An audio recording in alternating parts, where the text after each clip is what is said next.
এরা যে শিক্ষা দিয়ে থাকে সে শিক্ষা কোনো বইয়ের পাতায় লেখা থাকে না। আমার আম্মা একদিন আমাকে বলেছিল, বাবা, কারো ভালো সময় তাকে হেরিয়ে চলবি, 3 দিন দাওয়াত দিলে একদিন যাবে, কিন্তু খারাপ সময় না ডাকলেও নিজে থেকে গিয়ে হাজির হবি। দেখবি টাকা পয়সা অর্থ সম্পদ দিয়ে সহযোগিতা না করতে পারলেও শুধু তার হাতটা ধরে বলবি, আমি তোর পাশে আছি ভাই, তোর কিচ্ছু হবে না, এই সমস্যা তো ক্ষুদ্র মাত্র, তোর পাশে আমি সব সময় আছি। তাহলে তোর কথাতে সে মানুষটা যে জোর পাবে না,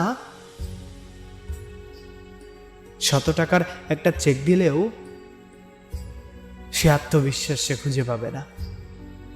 বাবারে, এই দুনিয়াটা বড় নিষ্ঠুর, চলার সময় একটু দেখে চলিস, কারণ স্বার্থের এই সমাজে সবাই নিজেকে ভালো রাখতে গিয়ে কখন কার কিভাবে ক্ষতি করে ফেলে সেও হয়তো বলতে পারে না। কারো কাছ থেকে প্রতারণার শিকার হলে কষ্ট পাস না বাজান, হাসি নিয়ে ভাববি হয়তো এইখান থেকেই ভালো কিছু হবে। মনে রাখিস, সৃষ্টিকর্তা সবসময় তোকে সেটা দেবে না যেটা তুই চাস, সৃষ্টিকর্তা সবসময় সেটা দেবে যেটাতে তোর ভালো হয়।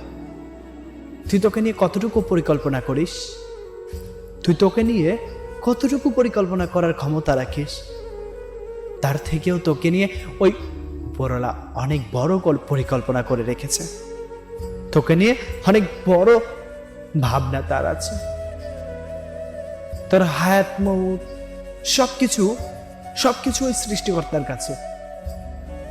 সন্তুষ্ট করতে হলে তাকে করিস। বাবারে, আমি তো চিরদিন থাকবো না, আমার এই কথাগুলা তুই তোর মাথায় রেখে দিস, জীবনে অসহায় মানুষের পাশে দাঁড়াস। আরে টাকা পয়সা তো সবাই দিতে পারে, কিন্তু অসময়ে সঙ্গ কজন দেয় বল?